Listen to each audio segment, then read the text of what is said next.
Good morning, YouTubers. It is Friday morning, end of the week. I got a great video planned out for you guys. We're going to talk a little bit about silver, where I think it's going to go from here. Granted, it's not financial advice. I'm just telling you guys what I think and how the next few weeks could play out. With that being said, if you enjoy the video, please take a quick minute, hit that thumbs up button for me.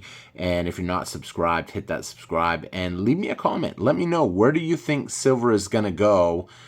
We'll say the night of the Fed rate meeting. So the next Fed meeting, when they decide how much they're going to cut interest rates, that should be on the 6th or the 7th, I think, of next month. I'm curious what you guys think. I'll tell you guys what my thoughts are, where we're going to go, and you guys can let me know. Now, if you're not a member and you'd like to become a member, we only got a handful of spots. I think we got 5 spots left for a chance to win this.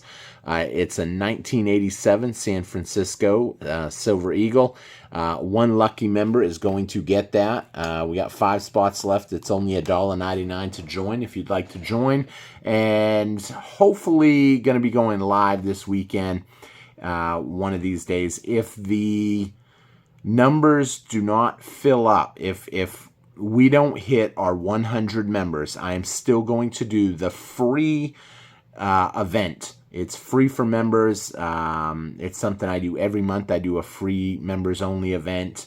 And shortly after that, after we run that event, we will be doing our I guess you can call it Where's Waldo prize. That was kind of to help me out, if you guys seen that video. It was actually Where's T-Square, but I joked about it being Where's Waldo. So going to be fun. So if you want to join, it's only $1.99 to join. Also, if you would consider,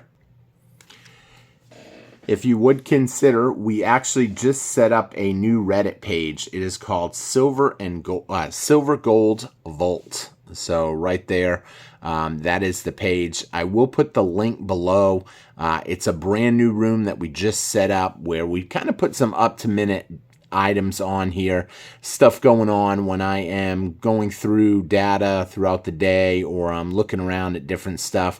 I will just kind of put little posts up, and it's kind of a neat little thing, and it's open to anybody that wants to join. It's free to join right now, and it's a lot of fun. You can post stuff. If you pick up something, you want to post a quick picture, it's really easy to use. I will put the link below. It is a Reddit page.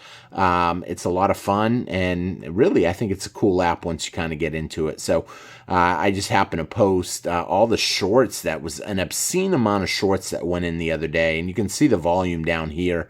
So it's just kind of cool. I wanted to share it, and I hope to see some of you guys on the Reddit group.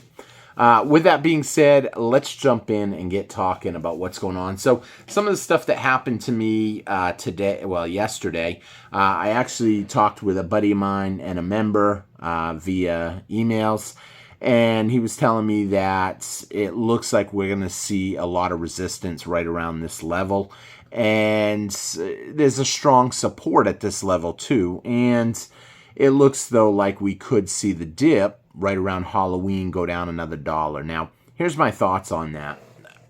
Even if we see the dip go down another $1, we've got so much upside potential that right now picking up an order at under $30.50 under $33.50 is a steal for me.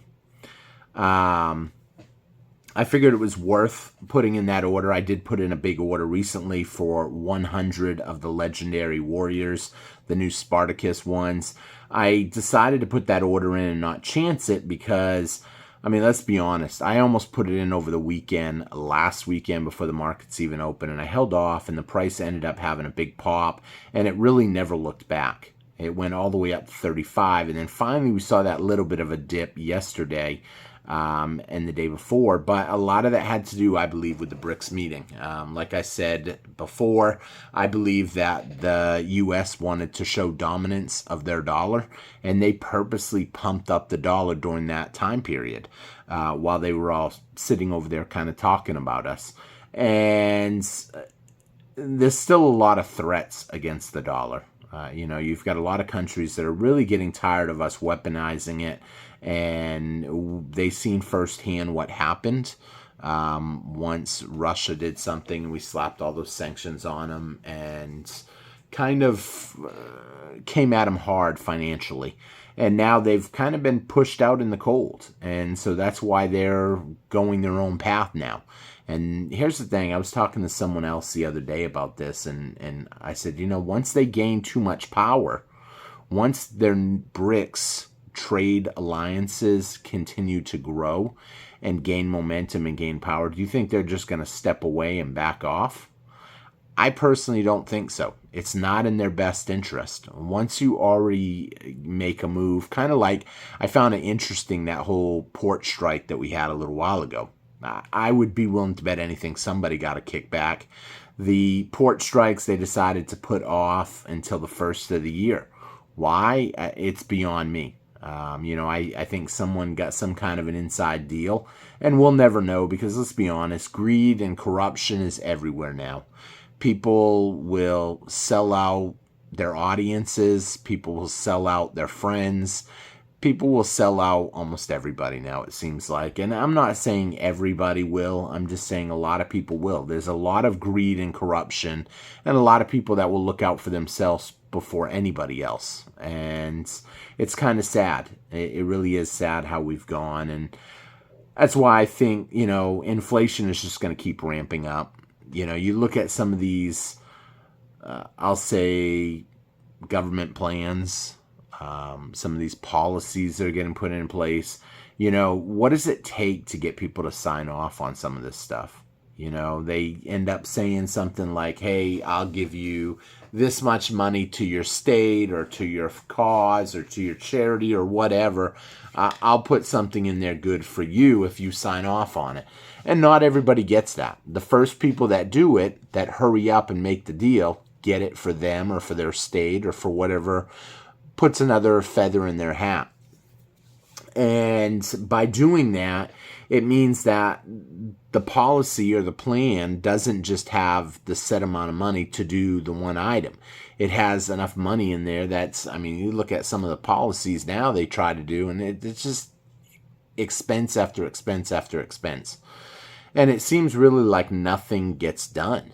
The amount of money that we're wasting now on frivolous stuff, and I had one friend ask me, is it going to change if your candidate gets in? He doesn't share the same political opinions that I share, and I don't get too much into politics on the channel because obviously it can be frowned upon with the algorithm, but he doesn't share the same political candidate. But he asked me, he goes, do you think things will get better if your candidate wins? And I said, honestly, I think we are going down a path now where the end of the dollar is imminent.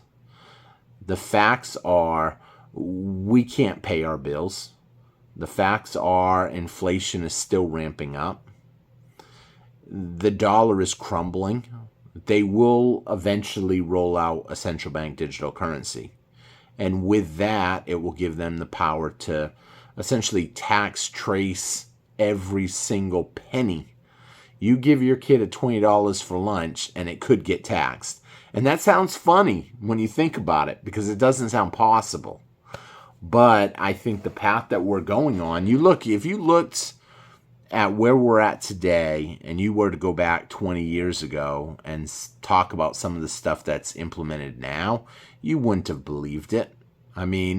Taxes originally were just meant to be temporary, for crying out loud. There's nothing temporary about them. They're not going away anytime soon. I'm convinced that if they did do something where they said nobody's income would be taxed next year, if you decide to go back to work, if you're capable of working, if you go back to work, you produce something, none of your income will be taxed. That you would have a lot of people that would come out of the woodwork and go to work. They would all be out there working. But the truth of the matter is companies are moving away from people. They're going more to AI. You look at what's going on. Look at Amazon, how they had all them robots basically take over tons of jobs. You look at Walmart now. It seems like you go to Walmart and you got one cashier, and then you've got 20 of these ring yourselves up with one person watching all of them.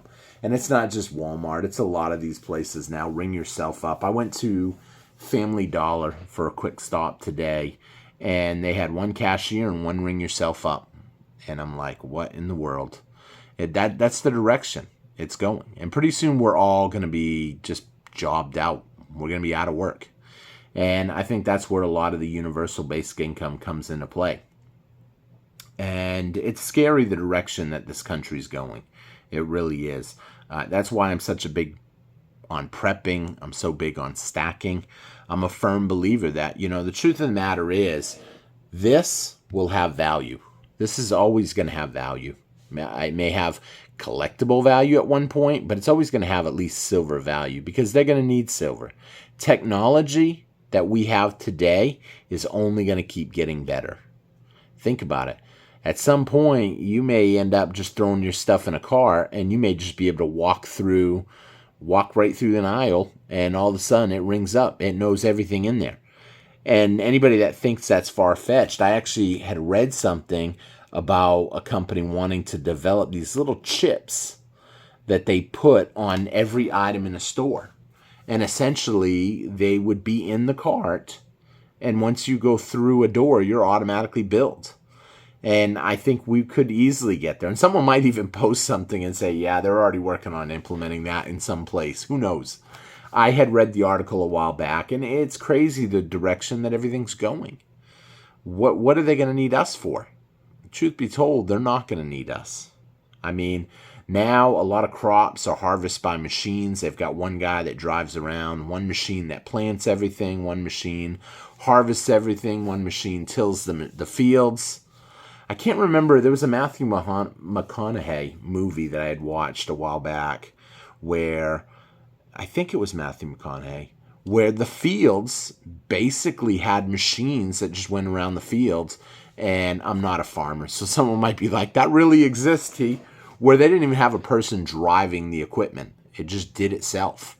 It was all automated, all worked off GPS. And these technologies are only getting better and better. And to think that silver is not going to become more popular is crazy to me. I mean, I'm looking at silver, going up to, I'm a conservative person. I tell you guys, I see silver hitting $60 easy. 100 easy. Those numbers, those predictions are not crazy. And it's funny because I still get comments every once in a while that say that number is ridiculous. When there's people out there that are predicting $2,000 silver, $800 silver. I mean, these numbers that I've heard are way up there. Now, the big question is, what's going to happen to the dollar?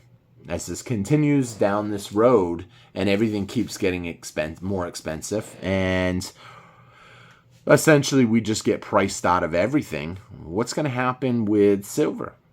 I mean, will they go back to a gold and silver standard? There's a possibility they won't. But it doesn't necessarily mean that silver ain't going to go up in value, because they need it for technology. If they were to implement silver back for money and everybody really went after silver, do you think there's enough ounces of silver out there for everybody to hold some silver? I think I read a report one time that's basically laid out the groundwork for 7 ounces of silver for every person in the world if spread out equally.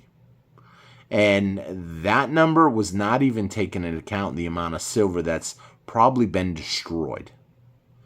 But we don't know how much silver exactly has been destroyed versus how much silver is being stacked privately in the hands of people like us.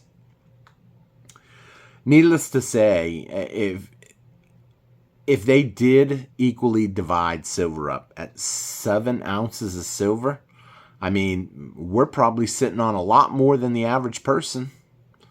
I mean, you look at how it is in other countries. We have it so good here. It's crazy how many people don't understand how good the United States has it. Yeah, prices are high, but money is kind of plentiful. And some people will disagree. I've heard people say, are you kidding me? Money's not plentiful. I'm broke, living paycheck to paycheck. But when you go to work, the amount of money you get for your day's work compared to what you would get in another country is astronomical. I met a lady, she was a Filipina, and she was at a hotel, and I happened to be going through a town, and I tend to stop when I'm traveling. It sounds weird. I always stop. If I have to use the bathroom, I won't stop at a gas station. I always stop at a hotel. Needless to say, they just always have the cleanest bathrooms. So I ended up stopping, and the lady behind the desk was a Filipina. They call them Filipinas for females, but I ended up talking with her, and I asked her, I said, "Are you Filipina?" She goes, "Yep." And I said, "How did you end up here?" We started talking. And then I asked her, I said, "What is it like when you get your paycheck here?" I mean, because is it true, the money? And I know it's true. I've watched enough videos. I've read enough statistics about the Philippines and their economy because I want to go there. And she's like, "Yeah, it's insane." She goes, "When we go out to eat," she said she came over here with her husband, and her husband's a truck driver, and she works at the hotel, and she's trying to save money. So eventually they will go back to the Philippines at some point down the road, but they're trying to make all the money they can here so they can go back there and live a really good life. And I hear that from a lot of people, even Hispanic people or Mexican people that come up here to Texas to work. And then after they work, they send their money back to Mexico. And they have a good life down there. They just spend a lot of time working. You know, people don't understand how plentiful the money is here in the United States. That could change in an instant. If all these countries started dumping their dollars and those dollars all came back to the U.S., you would literally see the dollar just plunge in value. And you would see prices skyrocket. And I have a plan laid out if that ever really happened, like what I would do, where I would go. I would go straight to the grocery store. Buy everything and anything you can. As soon as you see the DXY plunging, and let's be honest, I'm convinced that they would even try to hide it. And they can hide it because of how they calculate the DXY dollar index. It's a basket of currencies, and we've talked about that before.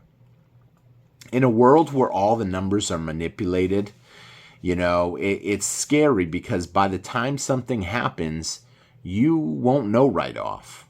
You may not find out instantly. Unless you're subscribed to the channel. No, I'm just kidding. I'm joking. I won't even know instantly. I mean, I do spend a lot of time researching stuff that's going on. But let's be honest. I don't even know instantly. I've been getting mixed reports all day that the BRICS meeting announced a gold-backed currency already. But I seen some articles here in the U.S. that said that them are outright lies, and it has not been... It's been fact-checked as not true. Well, let's be honest. Half the stuff that's fact-checked nowadays, I don't put stock in.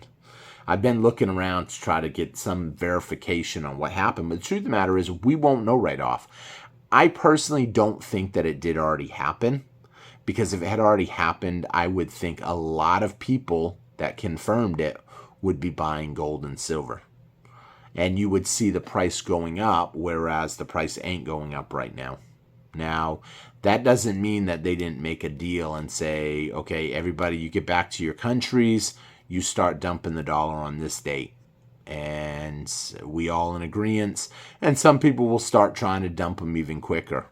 They're not going to wait till that date. They're going to start reducing their position now. Why? Because if everybody dumps them on the same day, I mean, you're going to see the price plunge. And the dollars that you have on the back end or the treasury bonds that you have at the back end are not going to be worth quite as much because people aren't going to want them.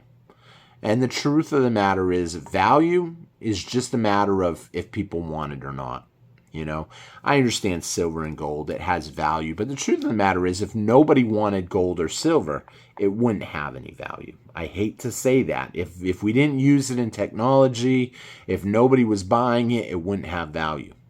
The only reason the paper dollars have value, the fiat currency has value, is because people believe that it does. But a day is going to come where they are going to lose faith. And there's already people out there that are losing faith. Most of the stacking community believe that they are irresponsible with the privilege of printing the world's currency. the world reserve currency. They're irresponsible with it. And because they're irresponsible with it, it's losing value faster and faster. But until people understand that, it may not change. But eventually, when everybody dumps it in other countries and they see it go, everything skyrocketing in price, when you see hyperinflation happening, like they saw in Venezuela on day one, month one, whatever, you're talking 1% inflation, okay. 2% inflation, okay. 4% inflation, okay. 5, 7, 10, 11, 14, 20. I mean, until it just got astronomical. And if you think, oh, Venezuela's a one-off, they weren't a superpower. Look at Germany. Germany was a superpower back in the day.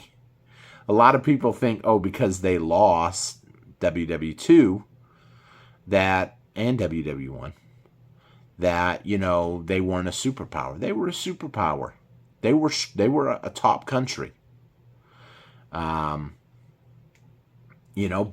you look at what happened in Weimar, Germany, and how their currency, it was losing value as fast as you got it. People were getting paid daily. There was a report, I had read something one time about someone brought a wheelbarrow full of cash in to buy something, and somebody stole the wheelbarrow. I mean, think about that. The wheelbarrow had more value than the cash. I had actually watched a video on the World's Money Museum, and it was insane. All the different types of money that have been around. They've used shells, they've used beads, they've used paper, they've used salt. All these different things they've used. But the truth of the matter is, people believed that they had value. Right now, people believe paper fiat currency has value, and that will come to an end. And when it does, it's not going to be pretty. Hopefully you have assets that hold value. And I'm not saying gold and silver is the only thing. I mean, obviously, if you've got a pew or two, you've got some stuff to go with it, some freedom seeds, different stuff, hey, you'll be all right, because that stuff's going to also go up in value. But you need to be prepared for what's happening. And being prepared is not easy, but it's not hard either. It's a little bit each day. I've been talking to someone online in the comments that just kind of got started stacking, doesn't have a lot of money, but they're picking up 1 ounce every payday, a couple ounces every payday. They're picking up what they can. And that's really all it takes. Before you know it, you will look back at your stack and you will be amazed at what you have achieved. And you already should be amazed at what you've achieved, because the average person, like I said, doesn't have any silver. The only silver or gold they might have is maybe a wedding ring. And even those are becoming now more and more made out of silver. They're becoming watered down gold, 8-karat gold, 10-karat gold. As that happens, it's going to continue to get less and less of value because people don't have the money, and the higher it goes. I was talking to someone today that I guess they said that they wanted to go in and buy a ring, and all of a sudden found out what a gold ring cost, and they were like, the guy's like, you haven't seen the price of gold lately, obviously. And that's the truth. It's only getting higher and higher. With that being said, we are going to wrap up the video here. I know we didn't talk a whole lot about silver because there's not a whole lot going on now. The BRICS meeting's over. The Fed meeting's in a couple weeks. At this point, I don't really have a ton of topics to talk about. This weekend, I may go live one night, like I said, and line up that giveaway and get everybody's names entered and pick the numbers, pick the game so you guys can watch the game. I don't know if it will be a this weekend game or if it will be a next weekend game. We will get that all ironed out here in the next couple days. So if you would like to become a member, there are 5 spots left. If not, I have a couple ideas to fill those 5 spots, because I hate to do it all over again if one of those 5 spots was to win. So I'm going to try to fill those 5 spots, even if we don't have members to fill them. I got a couple ideas for them. So with that being said, thank you all for watching, and I will see you guys again on T-Square Talk. Take care, everybody, and have a great day. Bye-bye.